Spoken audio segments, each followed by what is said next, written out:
Are you looking for an inspiring listen? Something to motivate you? You've come to the right place. Welcome to Women of the Northwest, where we have conversations with ordinary women leading extraordinary lives. Motivating, inspiring, compelling.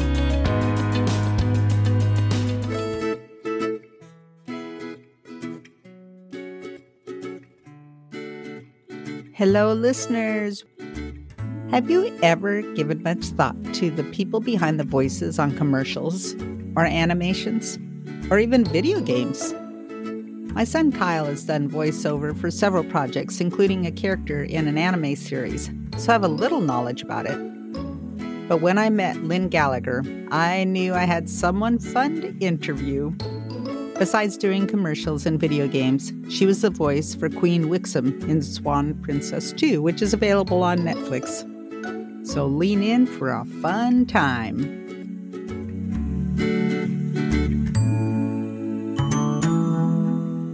Look at you. Ain't nothing gonna ever fix you. Nothing at all. I don't get claws and broken bones. I don't get any new toys to play with. You get your new toys like an infant starting to walk. I am not accustomed to making the same command twice. You serve me.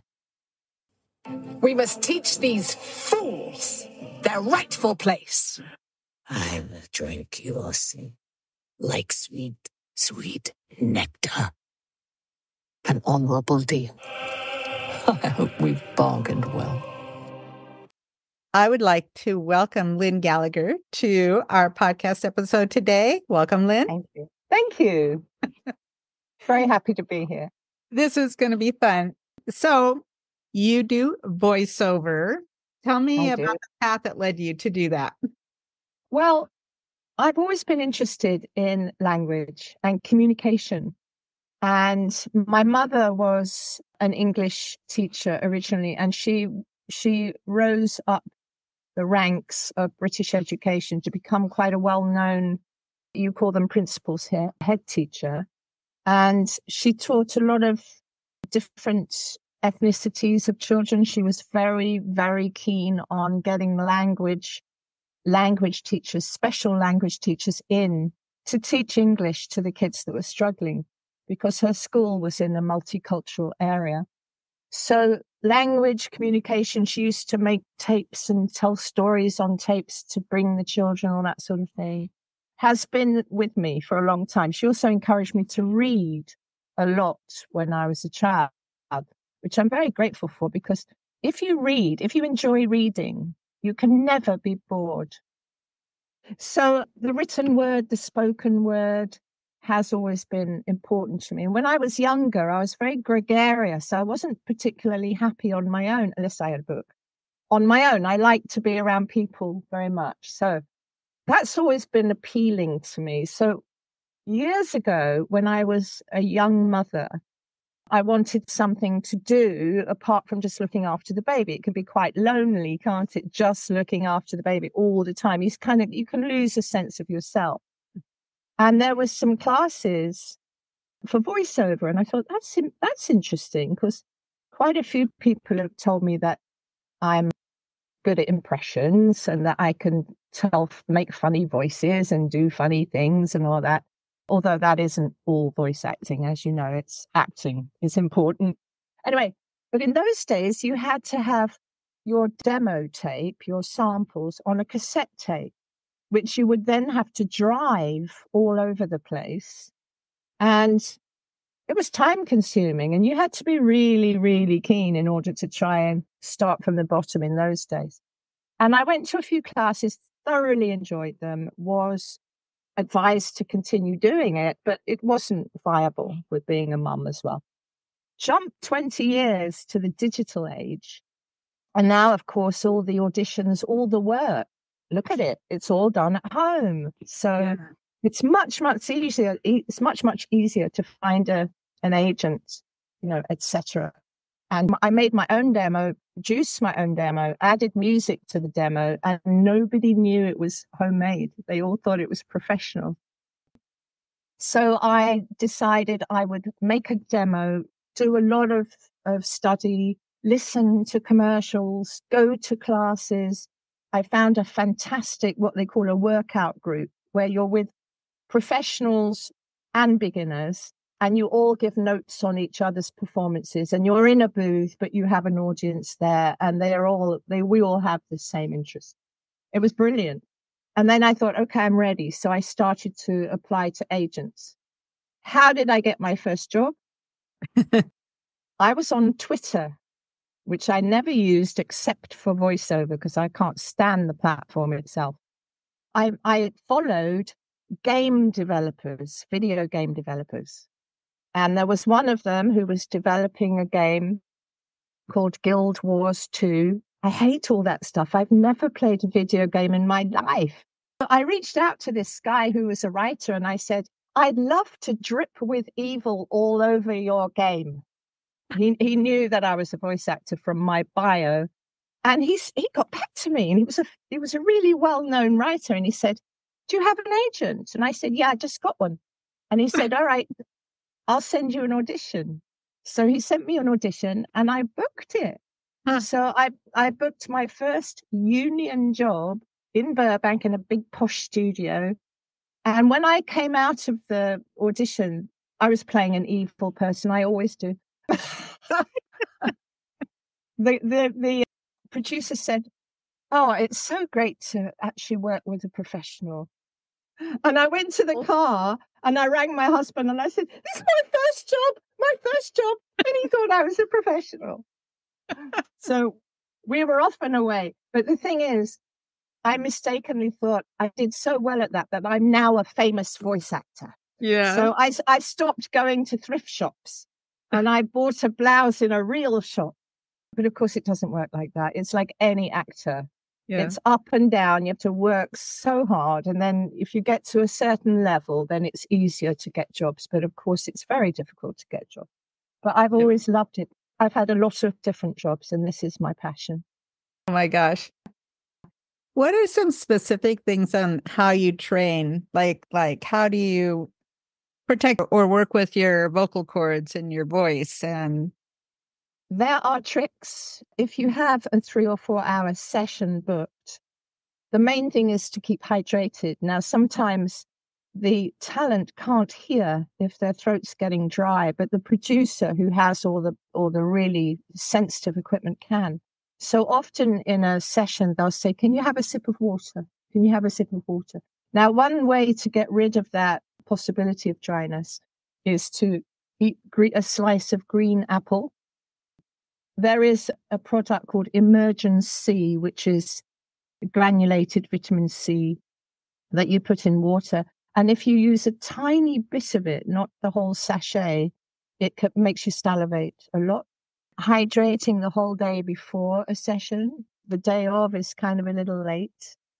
And then as far as extreme vocal work, I haven't done many zombies. I did one the other day. I had to make zombie noise. I have the weirdest job. I have to be the Queen of England and then have to be a zombie and then I have to be a drunken sheep. And then, it's never dull. But I did. Could you give us a sample of your zombie voice? I don't think I've ever heard a zombie. Well, zombies don't say words. They just make noises. And I had to be walking, just to give you a little setup. I had to be walking, smell a human, turn around, attack the human, and then kill the human. Ooh. The stuff of nightmares. So it would be something like something like that. Oh my gosh. And then after that, I had to be, what's her name? The Beauty and the Beast. Angela Lansbury singing The Beauty and the Beast. That was the audition after that. A complete opposite, yes. So, but I had burned my throat out. So I did actually hurt myself. Luckily, I don't do zombie noises and stuff. Very rarely. So if I had to do a lot of that, I would definitely seek instruction as to how to use my vocal cords differently. Yeah. When you auditioned for the zombie, did they came to you or you went to them, or what happened? Well, I mean, is that's not normal. Your zombie stuff Well, is totally no, normal. I don't usually do zombie stuff, but my agents send me all sorts of things for video games. Mm. And usually I'm the evil icy queen in a video game, but they sent it anyway, just in case I wanted to give it a go. I didn't book it, by the way. Oh. There's lots of people who Kyle would have been better at that one. You know, there's a lot of people that do that much more than I do. Yeah, because he actually did a little zombie short too. Oh, right. Okay. Yeah, I don't know if you've seen that. Back in the day. Huh. That is, and then how do you decide or figure out how to do different voices? Because you have a range of them. I do, yeah. Like any acting, if you're given a character, in voice acting, they give you a very short character bio. So they might say, okay, we want Jan Johnson. We want someone who is kind, but will not tolerate. I'm not saying it's you, but will not. I'm just borrowing your name. Kind, but will not tolerate dishonesty. She's got a lot in her past about loss, and that's all she'll give you. And then they'll give you a role with dialogue. So you have to, like any actor, you have to take on where that person is coming from, and where they were even before they said this stuff, and what their specific sensitivities are, or what their goal is, what their stakes are. And when you've answered those questions, in my case, a voice will appear that suits it. You know, I do voice match, which means they might send me a small piece of dialogue from Helen Mirren, but in the actual film, she was turning away, or they added that line, or for whatever reason, she didn't do that line. So I have to then sound just like Helen Mirren. If in the situation with the character I was telling you about, Helen Mirren's kind of voice would suit that character, then I'll use that kind of voice. Also, being British, they sometimes distinguish between RP, which is received pronunciation, which is very posh, like the Royals, or they might say working class, or somewhere in the middle, or Thames Estuary, or Northern England, or something. So sometimes I get a big clue, and luckily I'm good with dialect. Yeah. Yeah. And I guess you just have to train your ear to voices to be able to translate them into creating them, correct? Yeah. I mean, I'm not a young woman. I've got experiences. So when you've experienced a lot of people, a lot of situations, a lot of years, you take on, you remember characters, and you can bring them into your portfolio. Yeah, if you like. Or toolbox. Yeah. And so you were Queen Wixom in Swan Princess. That was pretty amazing. That was fun. Another wicked voice. Yeah. She's so snotty, isn't she? It was such fun, that session. It was in person. And so they have a camera facing me, a camera on my face, or probably on the top half of me, because you do move around when you're acting. And they record me first, and then they draw the character. So they match the mouth character to what I'm saying. Yeah. So the fun thing with animation is, and I learned this in my workout groups, with animation, you need to be as out there and as funny and as extreme as you can be, because that's the freedom of animation. It's not really real people. Yeah. But they have to be rooted in real people in order to be believable. On the other hand, video game is all drama. Animation is all comedy. So the fun part about that was they allowed me to go for it. Now, I didn't know I was going to be singing. And I was a bit shy about it. So I thought, right, I'm just going to go for it. and it turned out to be the funniest part of the film, because I got to the highest note that I didn't think I'd be able to reach. And I sustained that high note until it fell apart. It was just awful. And they loved it. And in the actual film, she sings that note and the king goes like that. So they make jokes around what you do, which is rather fun, you know. Yeah. Yeah. That would be fun. A lot more fun too. And it is just because like a real play or something, you wouldn't want it to end up being so humorous, maybe, you know, as you would in something that exactly. was. Yeah. I did an audio drama. It's like a radio play, like what we're doing, except there's no visual at all. And there were two people in the role. I was a wife, and there was a guy playing my husband, and it was extremely difficult subject matter. It was very dramatic, very, very dramatic. It wasn't paid. I wanted to do it for experience. And that, again, was pushing yourself to the edge of a human being's emotions to keep a long story short. The couple had lost their college-age daughter to murder. Mm. The husband wanted to forgive the killer. And it was making the wife incense that he would want to. So it was very interesting. It was a very interesting subject matter. Yeah. She wanted him to suffer more anger than he was willing to do. It's really about how we're very different in how we're all very different in how we react and deal with things. And in the midst of that, I would think that it brings in questions about your relationship. So that's not the person I thought you were, that you'd forgive somebody like that. She was absolutely incensed. In fact, at the beginning of the play, she's leaving him. And the play is the conversation between them, which obviously reaches peaks. And at the very end, she doesn't say, okay, I understand, but she sort of says, I need time. And she goes back upstairs with her suitcase. They both learn a lot. But it was very, very interesting, but so dramatic. So the beauty of acting is that you can go to all these extremes of human condition, you know. I love it. Yeah. What has been your most fun thing to have done a voice for? I did love the Queen Wixom one. I thought that was great. That was great fun. I would say I did an audition I did a booking. I did a job for a video game, and I had to I don't really understand video game, but there's various different levels. There's players, and then there's in-game players, and I don't get it. But my character had to say the same thing quite a lot of times in a different way. And when you've reached 12 ways of saying no, you're like, you know, and the director was so funny. He said, let's do it with a ham sandwich. I said, what are you talking about? And he said, would you like a ham sandwich? And I said, no.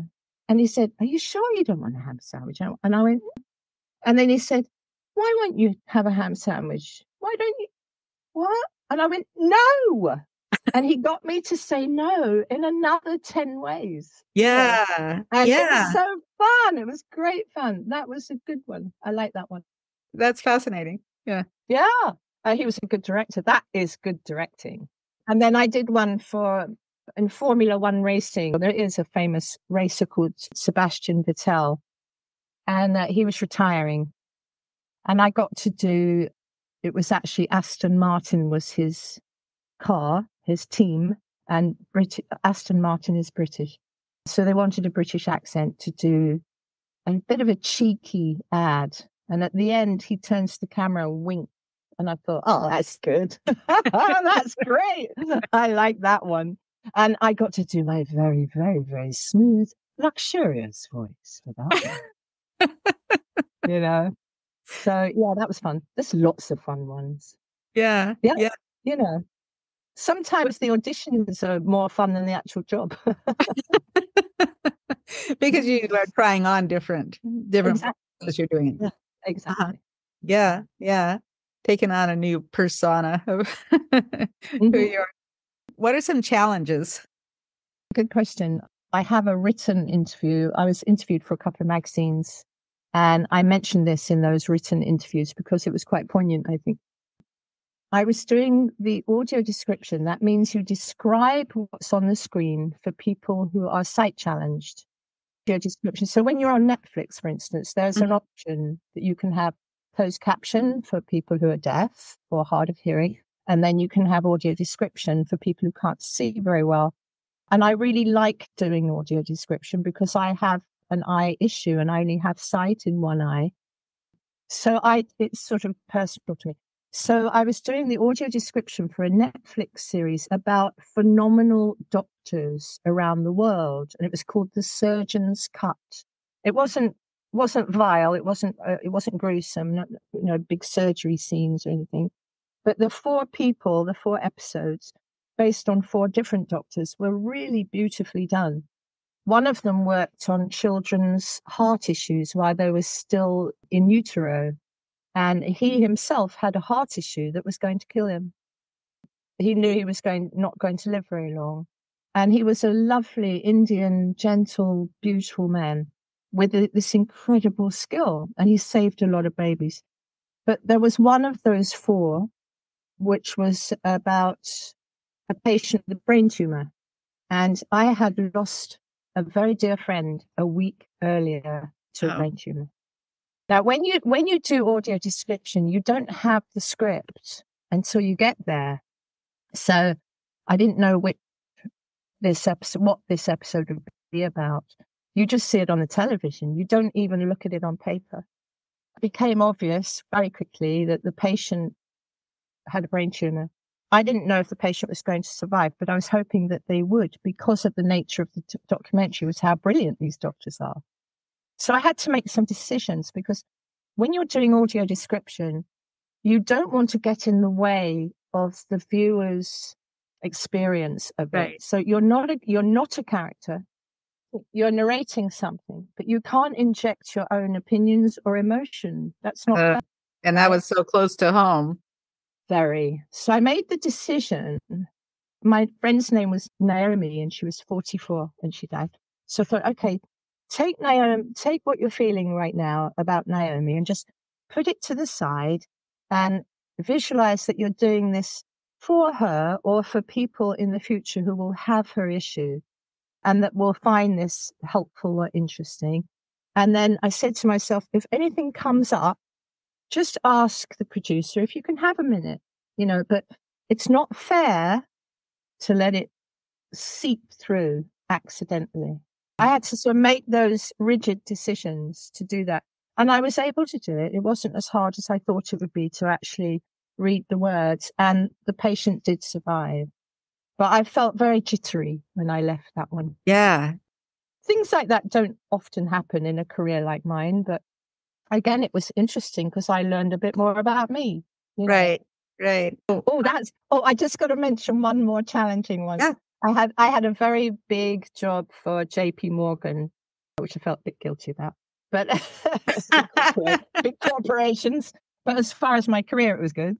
And I went into the studio on the West Side to do the job, and it was 1 30-second commercial, 1 15-second, and then a few 6-second commercials. So they do all the cuts, and it took about 2 days to do the whole thing. I walked into the session, we got set up, just like here, glass window, and then the producers are on the other side of the window.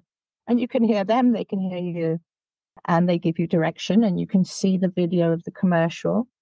And usually the client is not involved, but for some reason, somebody from JP Morgan was on the call, and she had not had her coffee because she said, "That's not the voice I hired." I thought, what the heck am I going to do? And it really shattered my self-confidence. The producers were lovely, young men, very, very, very kind. Everyone in this business is so kind. And this young guy comes in, he goes, don't worry. We'll get her off the call. Just pretend she didn't say it. He was so sensitive to it, but it actually did affect my whole session, you know. And I said, can you tell me something I can do differently? Should I lower my register? Should I up my cheeriness? What should I do? You said, just be you. Don't worry. But I didn't enjoy that session. It was the only session I've ever not enjoyed because I kept imagining this woman, Yeah. But it worked out okay. In fact, they just renewed it for another year, so they must have been all right in the end. Yeah, that would be nerve-wracking. It would just kind of, Yeah, God, what am I yeah. supposed to, how do I be I what she know. wants me to be? Because she couldn't even tell No, you no, what she wanted. no. I think she was just in a bad mood. So what's next? What's your vision? This is the most I've got out of anything I've ever done. And I want to continue doing this until I die. The good news is I can, You can. because I can be old. I can be 103 and play an 103 woman. In fact, I often do play very old sort of spirits and things. Uh-huh. My vision is literally to continue doing this. I'm so lucky. They always say, if you love what you do, that's it. If you love what you're paid for. And I've only been doing this professionally about 8 years. I've been doing it altogether about 13 years. And so I've done lots of other things, and I was quite good at some of them, but none of them have given me the satisfaction of this. I find it just the perfect job for me. That's awesome. Yeah. I assume the pay is adequate. It's always adequate, but like any acting, it's not consistent. Right. So I can get paid. Oh, that was fantastic. I got paid $700 for 35 minutes of work. And then I don't get anything for 4 weeks. Right. That's what acting is. The other thing you'd asked me about my goals. I love helping other people. I have a friend who's started in voiceover, and she also does on camera. She's about my age. She looks quite commercial. She's very naturally approachable, short hair, very, very sort of fashionable, lovely personality, German American. And she wanted to start up in voice acting. And I was directing her in her auditions. And I thought, oh, this is great. I'm a good director. I would like to direct and teach. Yeah. Definitely. Yeah. Yeah. That's definitely one of my goals. Well, let me ask you one more thing. What would you say to someone who thought they wanted to start voice acting? It's not enough for someone to say, you've got a nice voice, or I like the voices you do. That is not enough. You have to learn how to improvise and act. Because if a director hears you doing an audition that doesn't sound 100% authentic, you will not book the job. And to be authentic, you have to act. So a lot of the auditions now, at the end of the advice in the audition, they say nothing announcery. Right now, that sort of formal announcing style is completely inappropriate. I should be selling something the way I'm talking to you now, like I'm talking to a friend, rather than buy this, because if you don't buy this, you'll regret it. That doesn't happen anymore. It would be, oh, Jan, you've got to try this. Brilliant. Yeah. Won't tell anyone though. Right. That sort of thing. So acting, don't just take it up because you're good at it. You have a nice voice and you can do Daffy Duck. And then work. Listen to everything on TV. Try and identify dialects. Practice. Read the phone book if you have to. Phone book? What is that anyway? No, I know. I'm very lucky though, because I don't have to do this to pay the rent like 18-year-olds have to act and get enough jobs to, be okay. I don't have to do that at this point because I am very good at it. And, Frank and I are further along in our lives, and it's not this, I've got to be an actor. It's not that. So I don't decide on an audition, I leave it alone. Yeah. I don't even care if I get it. That's how you're supposed to do it. Otherwise you'll be miserable. Well, and there's experience in the interviews, the auditions. There's, absolutely. You always gain something. Go. Oh, that Wixom. My course, of course, is dogs. But not just any mouse, you see. They must be important and perfectly purebred, like me. I want every dog you have. Now! I wonder if the plight of unwanted dogs might be more lasting. Flat I've stolen my cause, it gives me no choice but to challenge you to a dog show. Well, what did you think? Ready to try a new adventure? Better hit Lynne up. Honestly, she's so easy to talk to and a great gal. She would answer your phone or your emails. You can find her website at voiceoverbritain.com. She's on Instagram at voiceoverbritain. And there's a great magazine article through Canvas Rebel Magazine. And I will give links to all of those things in the show notes. If you enjoyed this episode, feel free to share it with a friend or family member. And until next time,